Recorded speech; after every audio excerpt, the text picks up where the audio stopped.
ya lo sabés. Los socios 3.0 de En Perspectiva son fundamentales. Con su abono mensual o anual, ellos hacen posibles nuestros servicios digitales. Y son mucho más importantes en estos días de emergencia, cuando la audiencia busca periodismo de calidad, pero al mismo tiempo baja fuertemente la publicidad tradicional. Por eso te invitamos a sumarte. Tu aporte es clave. Hay varios importes posibles y distintas formas de pago. Más información en www.enperspectiva.net/socios.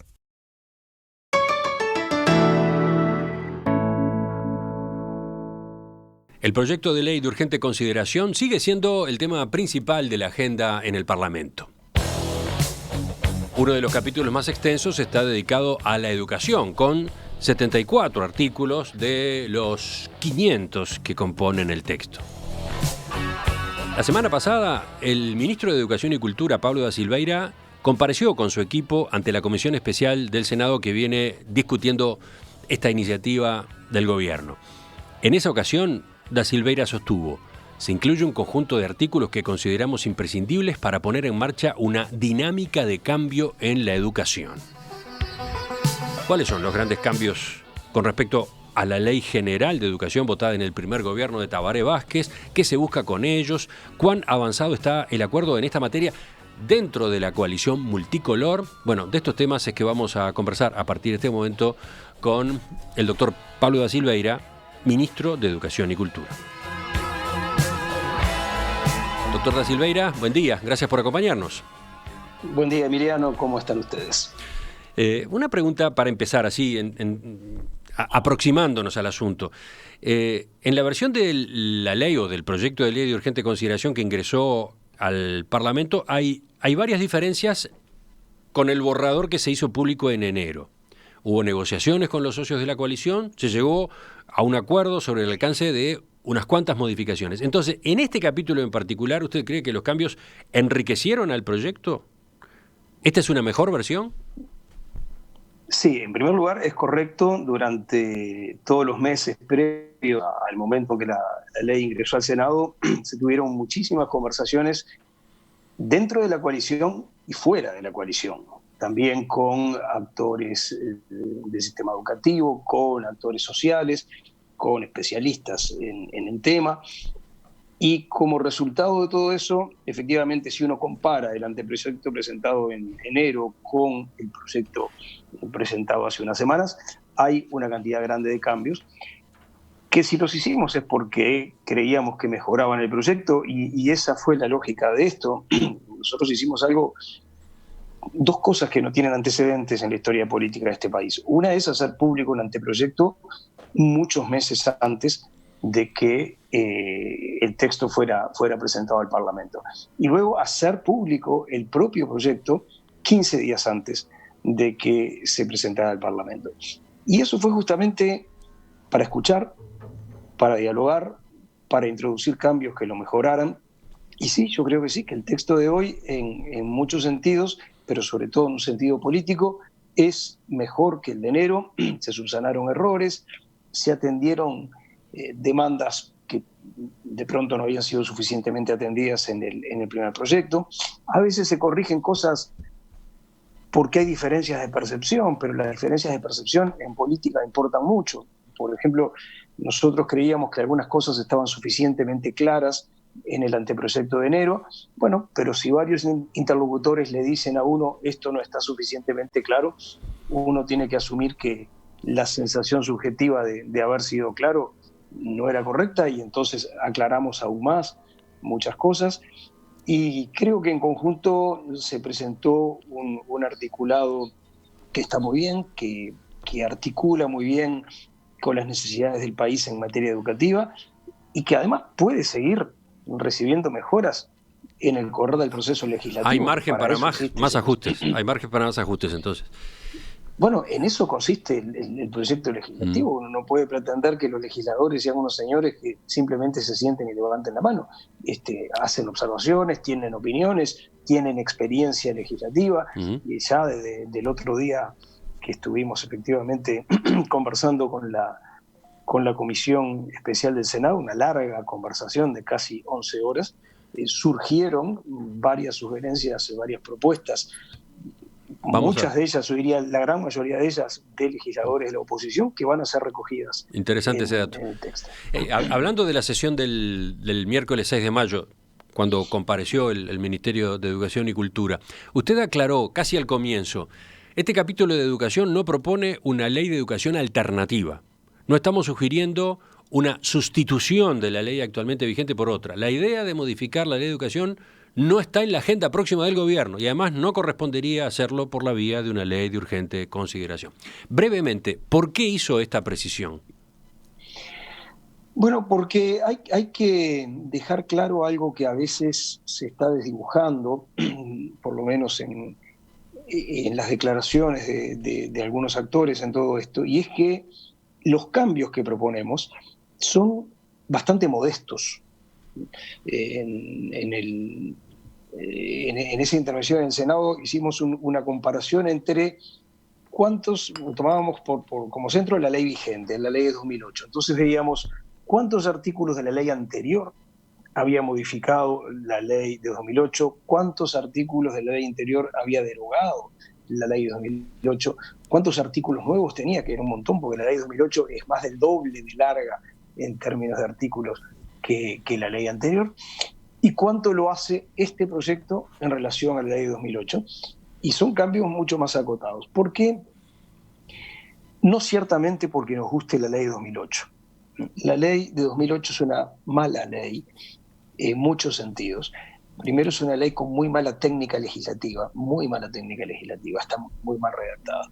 En segundo lugar, los propios hechos han mostrado desde el momento en que se aprobó que contiene un montón de propuestas simplemente inaplicables, y la prueba es que nunca se llevaron a cabo. También es la única ley de educación en la historia moderna del Uruguay que se votó con los votos de un único partido. Normalmente, tradicionalmente, se ha buscado que las leyes de educación tengan apoyos políticos amplios. Bueno, la ley de educación de 2008 solo fue aprobada con votos de la bancada del Frente Amplio, ni siquiera con todos los votos de la bancada del Frente Amplio.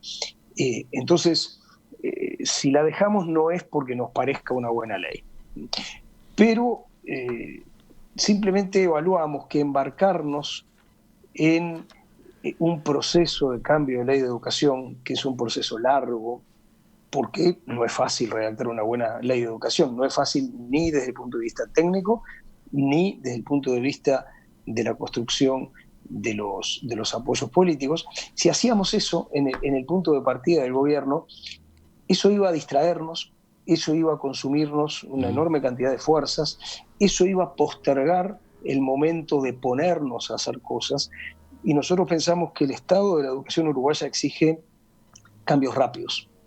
Hemos perdido demasiados años aceptando como normales cosas que no son aceptables, en términos de resultados especialmente, y que acá lo que hace falta es introducir una dinámica de cambios que empiece a mover las cosas en el más breve plazo posible. Por poner un ejemplo, todos sabemos que el sistema de elección de obras en la educación media es un sistema que tiene consecuencias muy malas para mucha gente. No hay nadie que lo defienda en función de sus efectos positivos. Cuando uno escucha a los que prefieren mantener el sistema de elección de obras en la educación media, lo que dicen son cosas como no es el momento oportuno, no están dadas las condiciones, pero nadie se anima a decir que es un buen sistema. Bueno, nos pasamos los últimos 15 años escuchando que se iba a cambiar ese sistema y no se cambió nada. Sigue funcionando exactamente igual que como funcionaba hace 15 años. Nosotros no queremos ahora, no quisimos embarcarnos en una discusión de 2 o 3 años en la redacción y aprobación de una nueva ley de educación, para después recién ahí tener el tiempo y la energía suficiente para hacer cambios como ese, que son urgentes, que son muy necesarios. Y ya que estamos, una pregunta general más, y ya nos metemos después en algunos artículos. Con las transformaciones que están previstas en este capítulo, ¿qué es lo que pretende el gobierno? ¿Cuál es el gran objetivo? En pocas palabras.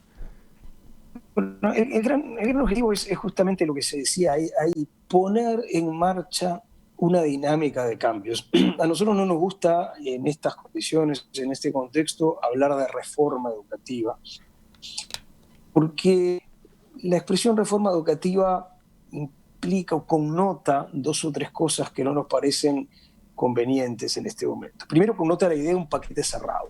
Está armado el conjunto de propuestas que van a transformar la educación. Nosotros no entramos con esta mentalidad.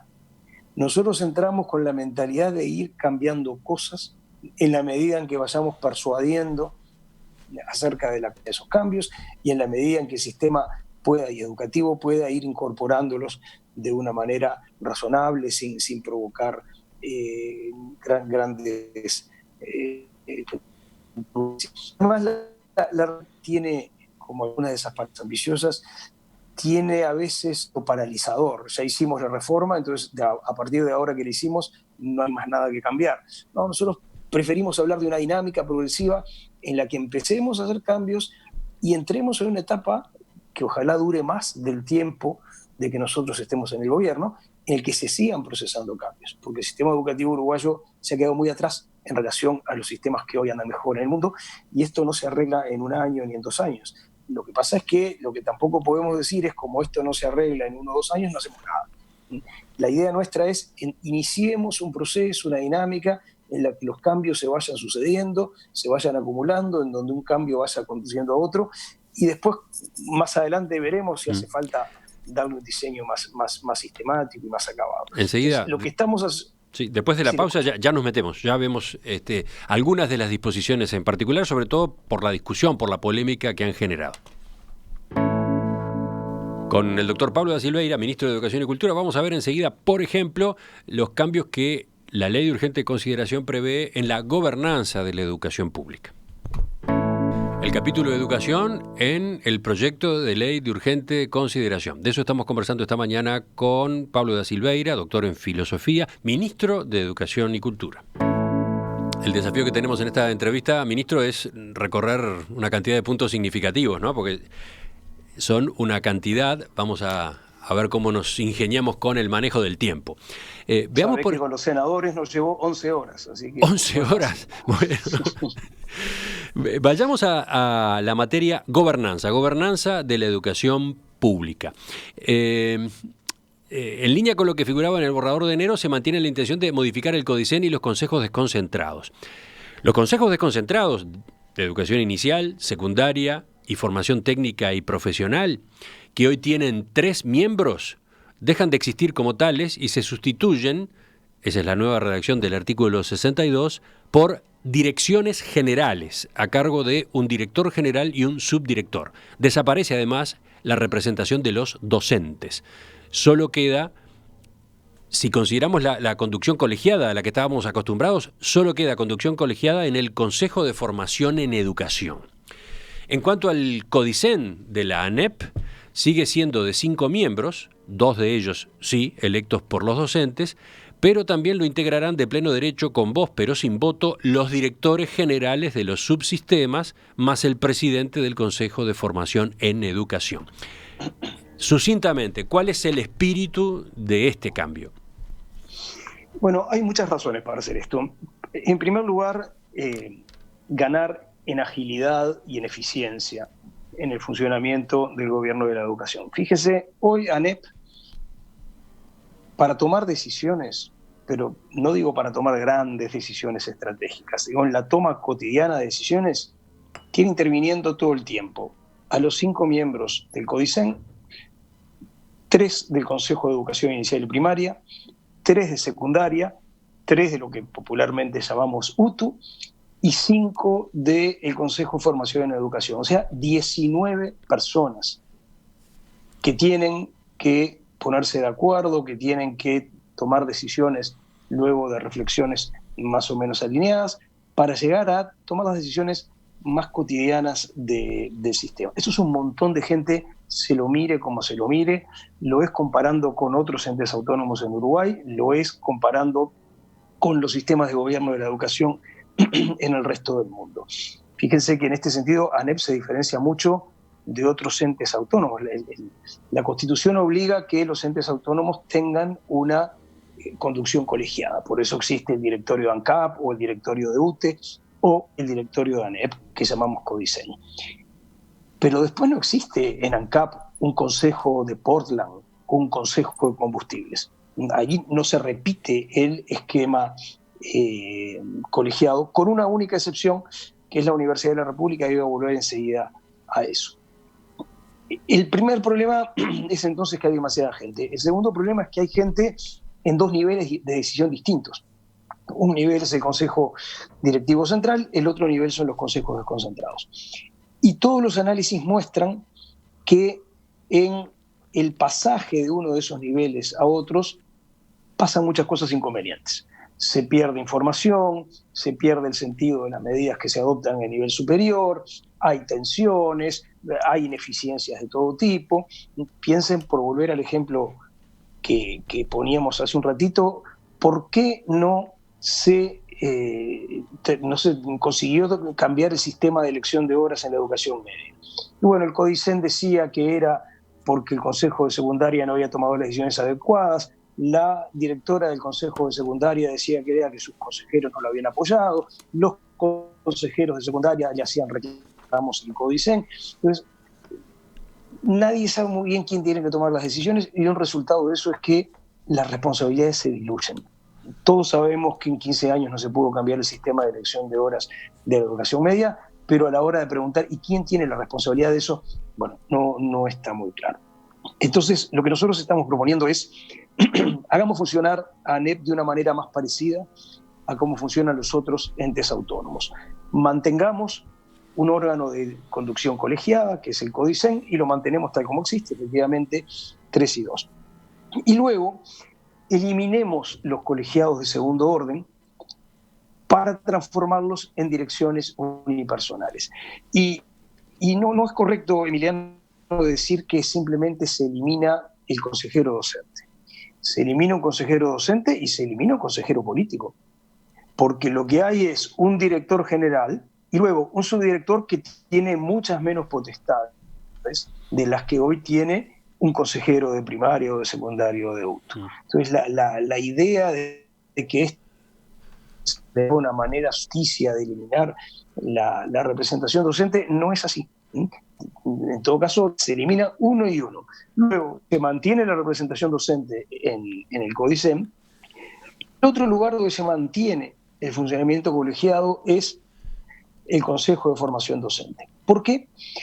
Porque nosotros tenemos una voluntad muy firme y muy explícita de avanzar hacia una formación, educación, como se le llama ahora la vieja formación docente, de carácter universitario. Y sí es normal, sí es usual que las universidades funcionen con órganos de conducción colectivo. Eso es lo usual en el mundo universitario. Piensen justamente en lo que decía hace un momento, la Universidad de la República sí tiene órganos colegiados en distintos niveles de decisión. Entonces, mantenemos el Consejo de Formación en Educación, donde hay un representante de los docentes y un representante de los estudiantes, como parte de un rumbo que nos conduce hacia una formación en educación de nivel universitario. Otro cambio significativo que vale la pena comentar, se modifican los requisitos para que una persona pueda integrar el Codicen de la ANEP. Se dice, estará integrado por 5 miembros, los que deberán poseer condiciones personales relevantes, solvencia reconocida, trayectoria en el ámbito educativo y méritos acreditados en temas de educación. Se elimina un requisito que existía en la Ley de Educación del año 2008. Sí, este es un tema que ha ido y venido. Si uno mira las últimas leyes de educación del último medio siglo, verá que se han dado muchas soluciones diferentes a la pregunta de qué requisitos tiene que tener la gente que integra el órgano máximo de conducción de ANEP, y eso prueba que, como es normal en una sociedad democrática, no tenemos un acuerdo estable sobre eso y se van dando leyes sucesivas. Nosotros entendemos que el sistema actual es tremendamente restrictivo, que le ata las manos al sistema político y que además impide que el gobierno de la enseñanza reciba el aporte de la gente más valiosa o que pueda hacer mejores aportes justamente a su funcionamiento. Fíjense, de los 5 miembros del Codicen hay 2 que los votan los docentes. Quiere decir que los representantes de los ciudadanos solo pueden elegir a 3 de 5. Sí, lo que decía hasta ahora la ley era que tenían que haber actuado en la educación pública por un lapso no menor de 10 años. Exactamente. Entonces, fíjense, los representantes de los ciudadanos no solo eligen a 3 de 5, sino que además a la hora de elegir tienen que ir en su conjunto comparativamente muy chico, que es el de la gente que tiene al menos 10 años de docencia o experiencia en educación en la educación pública. Entonces, por decir algunos ejemplos. Un especialista internacional con mucha experiencia no puede ser elegido. Alguien que conozca muy bien el Estado uruguayo y que podría ayudar mucho a mejorar esa estructura muy compleja y muy ineficiente que es ANEP. Supongamos, por ejemplo, que un ex director de OPP quisiera ser miembro del CODICEN, no podría hacerlo. Un académico con largos años de estudio en el tema no podría hacerlo. Una persona con amplia experiencia de conducción de instituciones educativas en el sector privado no podría hacerlo. Eso simplemente priva a la sociedad uruguaya, al sistema político y al gobierno de la educación de mucha gente que podría hacer aportes enormemente valiosos, y nos parece por lo tanto una medida innecesaria y contraproducente. Sigamos. El proyecto le asigna al Ministerio de Educación y Cultura la responsabilidad de elaborar, en coordinación con los 3 candidatos propuestos por el Poder Ejecutivo para integrar el CODICEN, el Plan de Política Educativa Nacional, que debe ser presentado a la Asamblea General al comienzo de cada periodo de gobierno. Primero, una consulta sobre el plan. ¿Qué alcance tendrá ese plan? ¿Qué es ese plan? Bueno, a ver, hay 2 cosas. Una cosa es el plan de política educativa, que es algo que queremos hacer y que reproduce cosas que ya se hacen en Uruguay, por ejemplo en el tema de la vivienda, que es tener las grandes definiciones, los grandes rumbos estratégicos como base para la elaboración de la ley de presupuesto, como marco común para la elaboración de la ley de presupuesto. Eso es algo que hoy no existe. Fíjense que hoy cada vez que llega una ley de presupuesto, tal como manda la Constitución, el Poder Ejecutivo manda una propuesta al Parlamento, ANEP manda otra propuesta, esas propuestas se hacen sin vínculo una con la otra, se hacen en una pura lógica de más y de menos, pero sin tener demasiados elementos en común. Bueno, la idea es que se pueda definir en diálogo entre las diferentes partes por lo menos los grandes rumbos de la política educativa. Insisto, en el caso de vivienda existe un antecedente parecido en el que nos hemos inspirado. Y después hay otra cosa diferente, que es, lo anterior difícilmente podamos hacerlo este año, porque va a haber muy poco tiempo entre la aprobación de la ley de urgente consideración y la elaboración de la ley de presupuesto, de modo que es probable que haya que sacar una disposición transitoria que diga esto se hace a partir del próximo ciclo presupuestario. Y lo otro es el compromiso de política educativa. Y la idea es que a la hora de que el Poder Ejecutivo presente al Senado la solicitud de venia de las 3 personas que van a integrar el CODICEN por el lado de la representación ciudadana, que esas personas asuman ante el Senado de la República y consecuentemente por su representación ante la ciudadanía, un compromiso de tomar decisiones en el marco de algunas grandes líneas que se definirán de común acuerdo entre las dos. Esto no tiene otro objeto que transparentar lo que ya se hace. Cuando el Poder Ejecutivo manda 3 nombres al Senado para integrar el CODICEN, elige esos 3 nombres por alguna razón. Lo que pasa es que en el esquema actual los ciudadanos no saben cuáles son esas razones. Y ni saben cuáles son las conversaciones que ocurrieron entre los candidatos y las autoridades del gobierno nacional. Pero esto es simplemente un paso en la dirección de una mayor transparencia.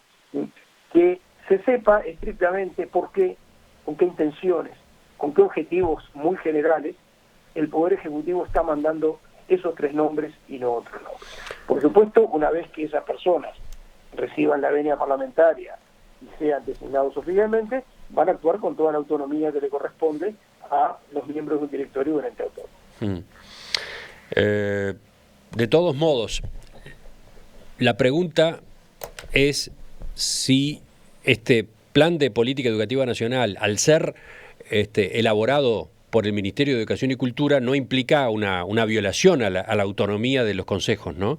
Ese es el debate que ha quedado planteado.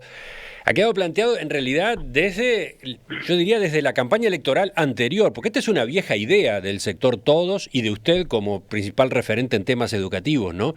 Es una idea, que también comparten muchos otros. Por ejemplo, yo le recomiendo que lea el acuerdo multipartidario, el último, que es del año 2012, si no me equivoco, y va a haber definiciones exactamente en esta dirección en un documento firmado por el Frente Amplio.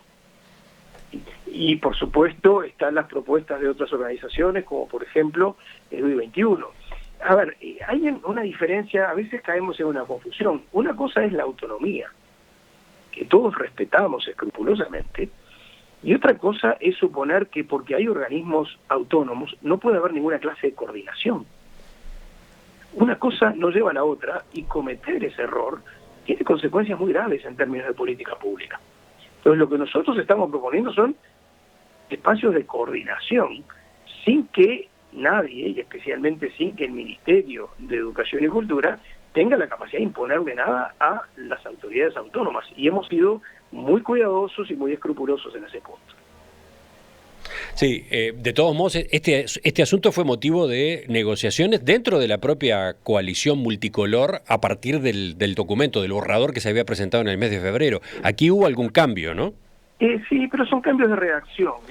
No son, en ese punto no hubo ningún cambio sustantivo. Hubo otros puntos en donde sí hubo cambios sustantivos o donde hubo concesiones sustantivas. En este punto se trata más bien de una sustitución en la redacción que deje claro lo que todos pensamos siempre. No, se lo digo porque en el artículo correspondiente del borrador decía que le correspondía al Ministerio de Educación y Cultura elaborar el plan de política educativa nacional. En el texto que ahora fue al Parlamento se dice lo mismo y luego se agrega: el plan será elaborado en coordinación y consulta con las autoridades de los organismos estatales autónomos de enseñanza, ¿no? Sí, pero esa es una idea que estaba en la cabeza de todos quienes habíamos participado en la primera redacción. La razón por la que esté el Ministerio de Educación y Cultura es que, por la Constitución, el Ministerio de Educación y Cultura es el ministerio a través del cual los entes autónomos de la enseñanza se vinculan con el gobierno central. Entonces, ese es el camino que hay que seguir. Pero nunca pensó nadie en alguna clase de imposición, y de hecho, si se siguen los debates que hubo durante la campaña electoral, lo dijimos infinidad de veces, simplemente en las conversaciones internas dentro de la coalición se planteó que era mejor decirlo de la manera más explícita posible, y estuvimos todos de acuerdo sin ninguna clase de dificultad. Usted habrá escuchado al senador Sebastián Sabini del MPP Frente Amplio. Él en realidad es senador suplente, estuvo justamente en la comisión que recibió a las autoridades del Ministerio de Educación y Cultura. Él planteó la objeción de violación de la autonomía, pero además objetó otra cosa: que las futuras autoridades del CODICEN deban ir al Parlamento a establecer una especie de juramento de que van a llevar adelante ese plan. Eso es inconstitucional, recalcó. No es inconstitucional, en primer lugar, porque cuando esas tres personas van al Parlamento, no son miembros del CODICEN, son ciudadanos comunes y silvestres. Se van a convertir en miembros del CODICEN una vez que reciban la venia parlamentaria y se haya procedido a la designación. En segundo lugar, no es un juramento, es un compromiso político sin consecuencias jurídicas. Es un compromiso en donde esas personas le dicen al conjunto de la ciudadanía: aceptamos esta responsabilidad porque entendemos que hay que ir en esta dirección. E insisto, eso es transparencia, eso no es nada raro. Y después, a veces pasa una cosa rara, ¿no? Sí, que es una innovación, por supuesto, antes no se hacía. Ahora, el senador Sabini, a quien respeto mucho, y otras figuras del Frente Amplio, cuando hablan, por ejemplo, de la incorporación de los delegados docentes al CODICEN, cosa que se hizo en el 2008 y que no existía antes, festejan que el Frente Amplio haya introducido innovaciones en el funcionamiento del gobierno de la educación. Está bien hacerlo. Ahora, cuando las innovaciones las introducen otros, ¿está mal? ¿Por qué? Enseguida continuamos repasando los artículos relativos a educación en el proyecto de ley de urgente consideración. Continuamos en diálogo con el ministro de Educación y Cultura, Pablo da Silveira. Ministro, el proyecto de ley de urgente consideración en el capítulo de educación modifica el artículo 106, que fue el que creó la Comisión Coordinadora del Sistema Nacional de Educación Pública. Ahora lo que se crea es la Comisión Coordinadora de la Educación. O sea, hay, para empezar, un cambio en el término, en la denominación, Comisión Coordinadora de la Educación. Ya no se habla de educación pública. Y además se incorpora representantes de la enseñanza privada, de la educación policial, de la formación militar. ¿Por qué? ¿Vamos a explicar toda esta modificación? Bueno, el cambio es al revés. El cambio lo hizo la Ley de Educación de 2008. Desde hace muchos años existía la Comisión Coordinadora de la Educación, respondiendo a un mandato constitucional que establece que esa coordinación es necesaria. Y en la Comisión Coordinadora de la Educación siempre estuvieron todos, incluyendo la educación privada. La ley de 2008 marca un quiebre respecto de lo que fue esa tradición jurídica muy larga en Uruguay, elimina la vieja y tradicional Comisión Coordinadora de la Educación y la sustituye por una Comisión Coordinadora de la Educación Pública, en lo que básicamente es una operación de exclusión. Deja fuera a algunos que estaban en esa instancia de coordinación. Lo que nosotros estamos haciendo es volver a la vieja tradición de la Comisión de la Coordinadora de la Educación, incluyendo a todos, porque entendemos que en una instancia de coordinación como esa, lo mejor es que estén todos, en lugar de incluir restricciones que claramente estaban motivadas por razones ideológicas. Fíjese, no solo la ley de 2008 sustituía a la Comisión Coordinadora por una Comisión Coordinadora de la Educación Pública, sino que aplicaba un criterio muy raro de educación pública, porque en ese sistema de educación pública que creaba la ley de 2008, no estaban, por ejemplo, la formación policial y militar, que son tan públicas como la escuela valeriana. Entonces daba la impresión de que ese sistema de educación pública armado por la ley de 2008, en realidad era un sistema que incluía a aquellos que le caía simpático y habían redactado la ley. Ahora, por ejemplo, están un representante de las instituciones de formación militar, un representante de las instituciones de formación policial, pero además un representante del Instituto del Niño y Adolescente del Uruguay, un representante del INEFOP, el Instituto Nacional de Empleo y Formación Profesional. Nosotros los queremos a todos sentados a la mesa a la hora de discutir y de coordinar iniciativas. ¿Cuál es el efecto de dejar afuera, por ejemplo, la educación policial y militar? ¿Que la educación policial y militar dejan de existir? No, que siguen funcionando fuera de cualquier marco de coordinación. ¿Cuál es el resultado de dejar afuera de la mesa a la educación privada?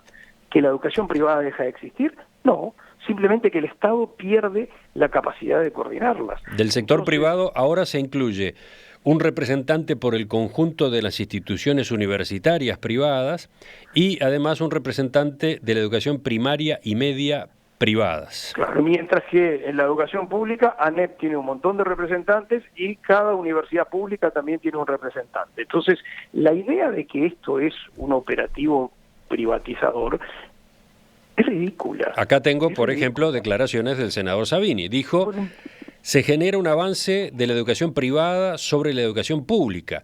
Los actores públicos y privados ahora van a definir en conjunto las políticas públicas que se llevarán adelante y eso es inconveniente. El mundo educativo es diverso, es un mundo que necesita y requiere diferentes estrategias.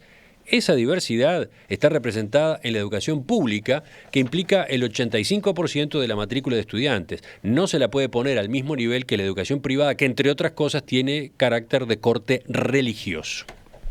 Hay tantas imprecisiones, y lo digo con todo respeto hacia ahora senador Savini, a quien por quien realmente siento aprecio, pero en primer lugar, es una rara concepción de la diversidad decir soy diverso excluyendo gente.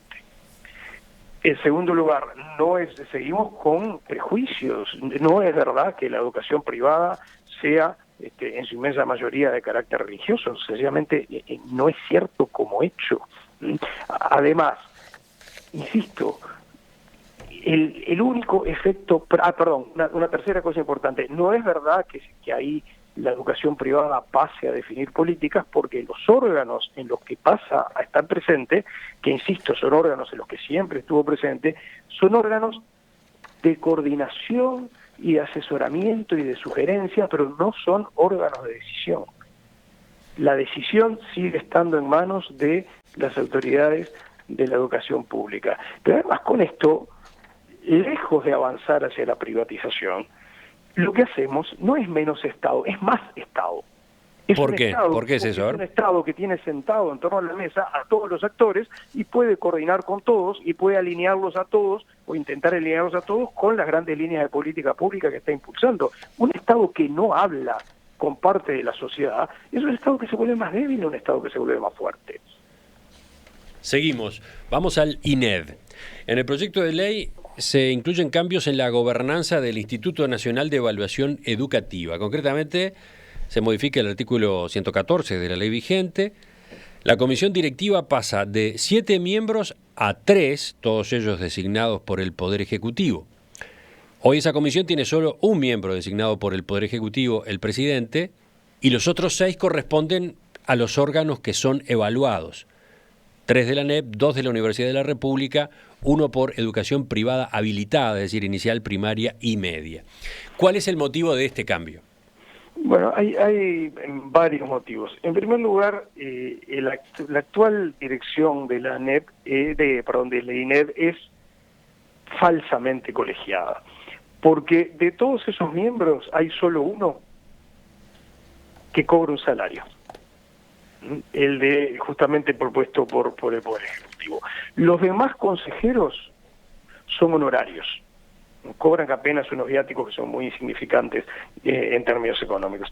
¿Qué significa eso? Que tienen que dedicarse a otras cosas y no tienen el tiempo necesario para estudiar los temas, hacer análisis en profundidad de problemas y participar, estar presentes cotidianamente en el INED y participar de veras en la conducción de la organización.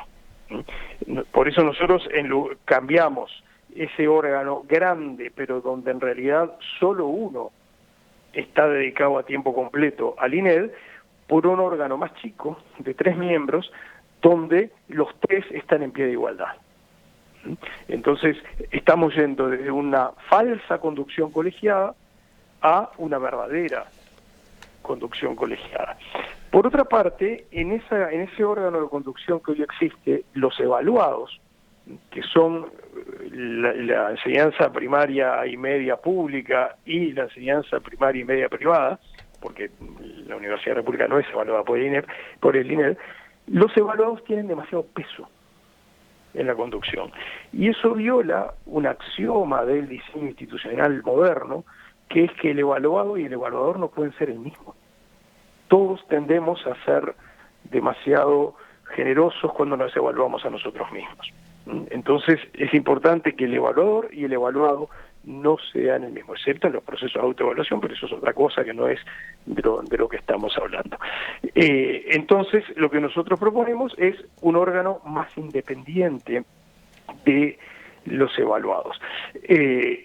Y luego lo que hacemos es, además de crear una dirección más chica de igualdad, sí crear un órgano asesor y capaz de hacer sugerencias, de consulta preceptiva en algunos casos, como por ejemplo cuando se elabora el plan estratégico, donde haya una amplia representación de los evaluados y de otros que se ven afectados por el buen o mal funcionamiento de la educación básica, como por ejemplo son las universidades.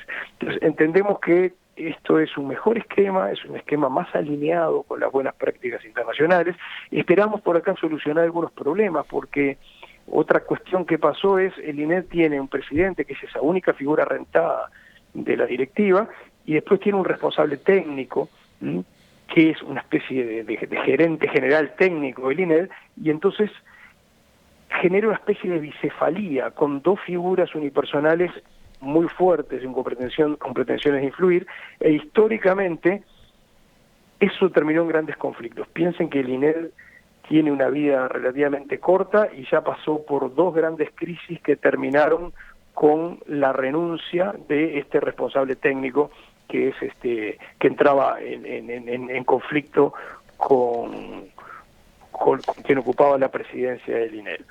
Fue el caso primero de Pedro Ravela y después fue el caso de Palamidesi, que ambos terminaron yéndose en medio de un periodo por conflictos de ese tipo. Quiere decir, el INED es una buena idea, es de las buenas cosas que se produjeron durante los años de gobierno del Frente Amplio. Es bueno tener una agencia que evalúe el funcionamiento del sistema educativo, pero su diseño institucional es muy mejorable y lo que estamos haciendo es proponiendo medidas para mejorarlo.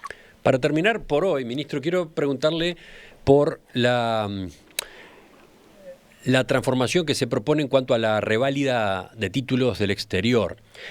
Cuando en enero se divulgó el borrador de proyecto de ley de urgente consideración, un artículo que provocó protestas fue el que trasladaba al Ministerio de Educación y Cultura, la reválida de títulos universitarios extranjeros, que hoy está a cargo de la Universidad de la República. El rector Rodrigo Arim se reunió con usted y le planteó varias preocupaciones, una de ellas aquella disposición. Finalmente hubo algunos cambios. Ahora dice que una de las atribuciones del Ministerio, artículo 148 modificado, es diseñar, aprobar y asegurar el funcionamiento de los procedimientos de reválida y reconocimiento de títulos, certificados o diplomas obtenidos en el extranjero.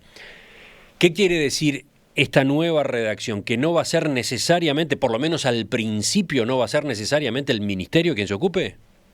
Bueno, es que es uno de esos casos en donde hubo mucho diálogo y mucha aproximación entre las partes. A ver, en primer lugar, el problema.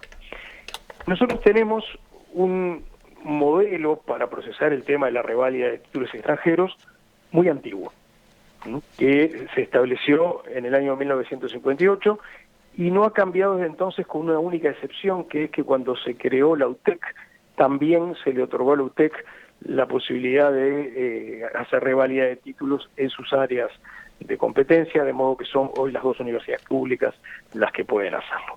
Y además lo hacen bajo un criterio que era usual hace medio siglo, que era el de la razonable equivalencia con los planes y programas vigentes en las instituciones locales.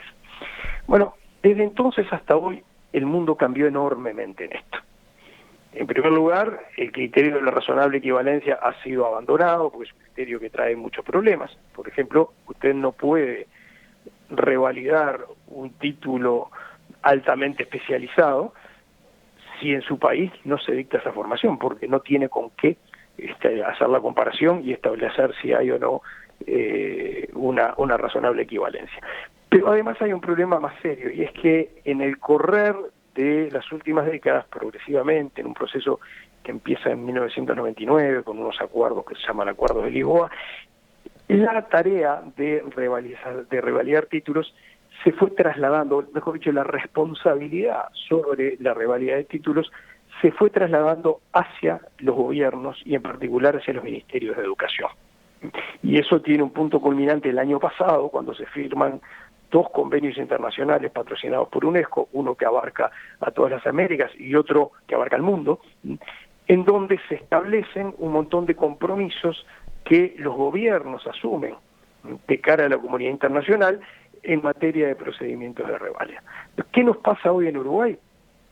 Que el gobierno asume ante la comunidad internacional compromisos acerca de cómo se va a proceder en materia de reválidas, pero la ejecución diaria del sistema está fuera del control del gobierno, porque está en manos de dos universidades que son autónomas.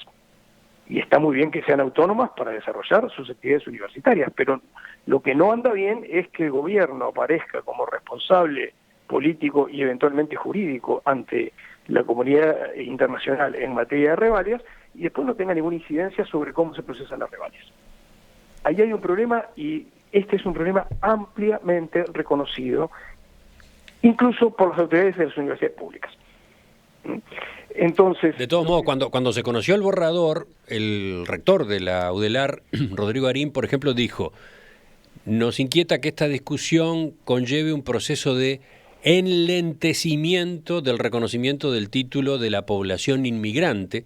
Sería una muy mala noticia para los inmigrantes, sería violatorio de sus derechos. En segundo lugar, sería un problema para el país, que tiene que estar abierto a la migración. Bueno, como dejamos claro en las conversaciones que tuvimos con el rector Arín, uno de los objetivos es exactamente lo opuesto. Es dinamizar esos procesos, hacerlos más rápidos, que hoy son bastante lentos. De todos modos, podía ocurrir que en la implementación repentina, digamos, a partir de la aprobación de la ley, al trasladarse este servicio al Ministerio de Educación y Cultura, ocurrieran esos inconvenientes. Por eso, una de las cosas que se acordó en este proceso de conversación de muchos meses es una disposición que aparece en un artículo transitorio al final del capítulo de educación, donde se abre un periodo de transición de 2 años, mediante el cual se va a ir instalando progresivamente un sistema alternativo, y durante ese periodo las universidades públicas van a seguir con los procesos que tengan iniciados y que estén procesando. El objetivo para nada es enlentecer, sino que es justamente dinamizar, y además esto ni siquiera significa que el Ministerio de Educación vaya a ejecutar todas las acciones necesarias en esta materia. Eso, como es normal en el mundo, cuando hay que hacer una consulta de carácter académico, la consulta académica se hace a las instituciones académicas.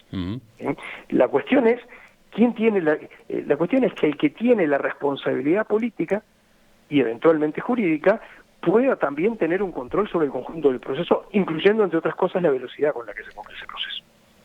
Entonces, de nuevo, son cosas que intentan modernizar nuestra estructura institucional, que intentan modernizar nuestras políticas públicas, que intentan ponernos a tono con procesos que han ocurrido en el mundo en las últimas décadas.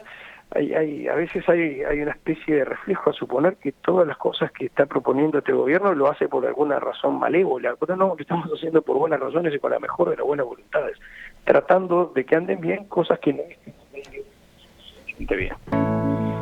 Ministro, hasta aquí hemos llegado, hemos avanzado, hemos discutido, considerado, analizado varias de las disposiciones del capítulo Educación en el proyecto de ley de urgente consideración. Quedan otros, ¿no? Quedan, por ejemplo, los cambios que se promueven en el estatuto de los funcionarios docentes y no docentes. Queda también el nuevo papel de los centros educativos y de sus autoridades. Seguramente dentro de unos días retomamos esta conversación con usted, con otros representantes del Poder Ejecutivo y también con quienes están participando del debate para explorar también esos otros temas. ¿Le parece? Con mucho gusto, Emiliano.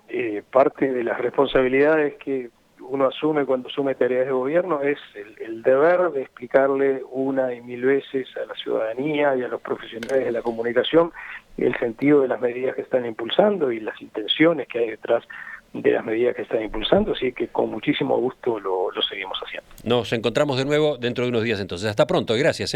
Hasta